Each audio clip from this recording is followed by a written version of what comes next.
രാഹുൽ ഗാന്ധിയുടെ ജർമ്മൻ സന്ദർശനത്തിനിടെ ബെർലിനിലുള്ള ഹെർട്ടി സ്കൂളിലെ അതിമിടുക്കരായ വിദ്യാർത്ഥികളുമായി അദ്ദേഹം സംവാദം നടത്തുകയുണ്ടായി. ഹെർട്ടി സ്കൂൾ ഓഫ് ഗവർണൻസ് എന്നാണ് ആ യൂണിവേഴ്സിറ്റിയുടെ പൂർണ്ണമായ പേര്. അതായത് ഭരണതന്ത്രം പഠിപ്പിക്കുന്ന ഒരു യൂണിവേഴ്സിറ്റി.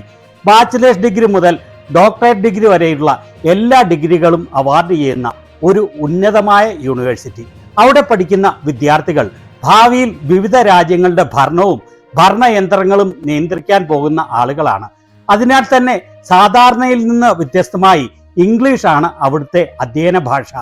സാധാരണ എല്ലാ ജർമ്മൻ യൂണിവേഴ്സിറ്റികളിലും ജർമ്മനിയിലാണ് അധ്യയനം എന്ന് ഓർക്കണം. ഇവിടുത്തെ വിദ്യാർത്ഥികളുമായി സംവദിക്കുന്നതിന് മുൻപ് രാഹുൽ ഗാന്ധി നടത്തുന്ന ഇൻട്രോഡക്ടറി സ്പീച്ചാണ് ഇത്. ഇവിടെ അദ്ദേഹം പ്രസംഗിക്കുന്നത് വിവിധ സൂപ്പർ പവറുകൾ എങ്ങനെയാണ് സൂപ്പർ പവറുകളായി മാറിയത് എന്നതിനെക്കുറിച്ചാണ്. ഒരു കാലത്ത് ബ്രിട്ടൻ ആയിരുന്നു സൂപ്പർ പവർ. പിന്നീട് വന്ന ട്രാൻസിഷനിൽ അമേരിക്ക ലോക സൂപ്പർ പവർ ആയി മാറി. അങ്ങനെ ഇവർ സൂപ്പർ പവർ ആയി മാറാൻ വ്യക്തമായ കാരണങ്ങളുണ്ട്. അത് എന്താണെന്നാണ് ഈ അതിമിടുക്കരായ ലോകത്തിലെ ഭരണരംഗം ഭാവിയിൽ നിയന്ത്രിക്കാൻ പോകുന്ന വിദ്യാർത്ഥികളോട് അദ്ദേഹം വ്യക്തമാക്കിയത്. അദ്ദേഹത്തിന്റെ ഈ പ്രസംഗം അദ്ദേഹത്തെ കേൾക്കാനെത്തിയ വിദ്യാർത്ഥികളെ മാത്രമല്ല, അവിടെ ഉണ്ടായിരുന്ന ഫാക്കൽറ്റി മെമ്പർമാരെ വരെ അതിശയിപ്പിച്ചു കളഞ്ഞു എന്നുള്ളതാണ് വസ്തുത. ഈ ഇൻട്രോഡക്ടറി അഡ്രസ്സിന് ശേഷമാണ് വിദ്യാർത്ഥികളുടെ റാൻഡമായ ചോദ്യങ്ങൾക്ക് അദ്ദേഹം മറുപടി നൽകിയത്. ഈ വീഡിയോ കാണുന്നതോടൊപ്പം ലോകത്തിലെ വിവിധ വിഷയങ്ങളെക്കുറിച്ചുള്ള വിദ്യാർത്ഥികളുടെ ചോദ്യങ്ങൾക്ക് അദ്ദേഹം കൃത്യതയോടെ മറുപടി നൽകുന്ന 2 ഭാഗങ്ങളായ ഡിബേറ്റ് വീഡിയോകളും കാണാൻ മറക്കല്ലേ. മോദി വിശ്വഗുരു ആണ് എന്ന് വിശ്വസിച്ച് നടക്കുന്ന സംഖ്യകളോടും ഞാൻ അഭ്യർത്ഥിക്കുകയാണ്, അദ്ദേഹത്തിന്റെ ഈ പ്രസംഗത്തിന്റെയും ഡിബേറ്റിന്റെയും വീഡിയോകൾ കണ്ട് സത്യം മനസ്സിലാക്കാൻ ആത്മാർത്ഥമായ ഒരു ശ്രമം നടത്തണമെന്ന്. ഇതുവരെ ചാനൽ സബ്സ്ക്രൈബ് ചെയ്യാത്തവർ സബ്സ്ക്രൈബ് ചെയ്യാൻ മറക്കല്ലേ. Dr. Cornelia Wall, Dr. Axel Besch, and students and faculty, thank you for having me here. It's an honor to come here and talk to you. I'm going to speak for about 5-7 minutes just to lay the foundations, and then we'll carry on with questions and answers. We're in the middle of a transition, a social, economic, political transition that is taking place. At least in India, we benefited greatly from the hegemony of the United States. From the 1990s till about 2010, 2014, we had tremendous advantages because America was the lone superpower. We built a relationship with them, we built a partnership with them. And whether it's Europe or it was us, we lived in a unipolar world where, sure, America had its shortcomings, America made its mistakes, but America defined the rules, America defined the structure. And for the first time, that hegemony is being challenged. And it's being challenged effectively. So what we are seeing is a dramatic reduction in American power, and the challenge that is coming to American power is coming across the spectrum. It is coming militarily. You can see it in Ukraine, you can see it in the Middle East.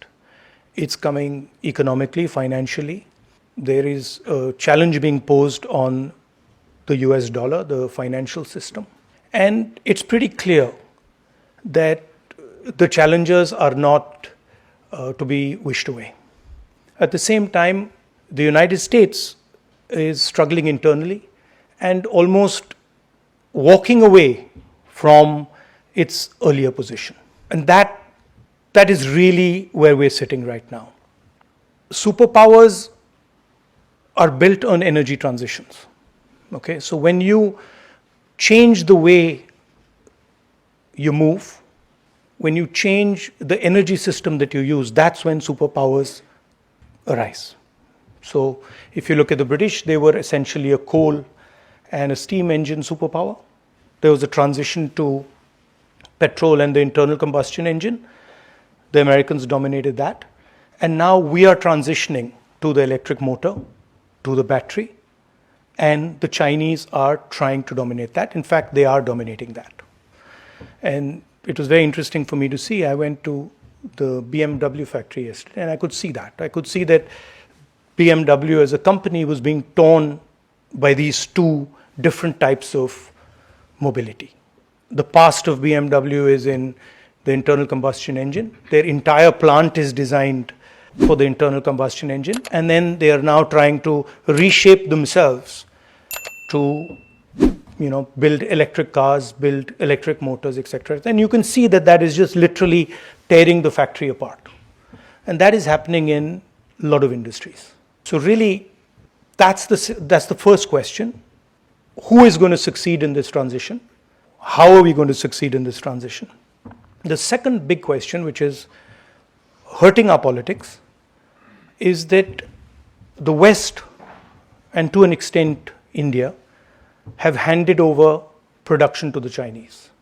So if you looked at the world in the 40s, 50s, 60s, you found that America dominated production. And then later, Germany, Italy, Japan, Korea dominated production. Today, China dominates production. And what that means is that it is very difficult to give large numbers of people employment.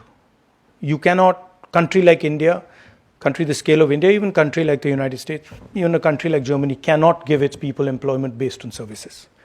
You have to have a production economy, you have to have manufacturing, and we have handed all that to the Chinese. So the next big question is, in this transition, how do democracies produce? China has shown the world that you can produce in a non-democratic environment. We have to prove to the world that actually you can produce in a democratic environment. So what are the models that are required? How do you think about production in a democratic environment? And what are the type of partnerships that India, the United States, and Europe can create to produce in a democratic environment? My view is that it will become very difficult for democracy to sustain itself if we are not able to produce. Because you will simply not be able to give the requisite amount of jobs that you need to create a balanced system. So I think huge part of the turbulence that we are seeing in Europe, in India, and in the United States, the polarization of the politics is because we're not able to give our people jobs. And that's happening because we have basically said, China, you produce for the world. Look around you, you'll see that pretty much everything that you're using is made in China. And that, at least for a country like India, is a problem.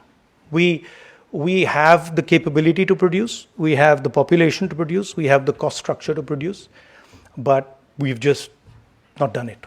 And so that's really for us the challenge. And for me, any partnership that we build with the United States or we build with Europe has to include the idea of production in a democratic environment. So I'll stop there. I look forward to hearing your questions. Thank you.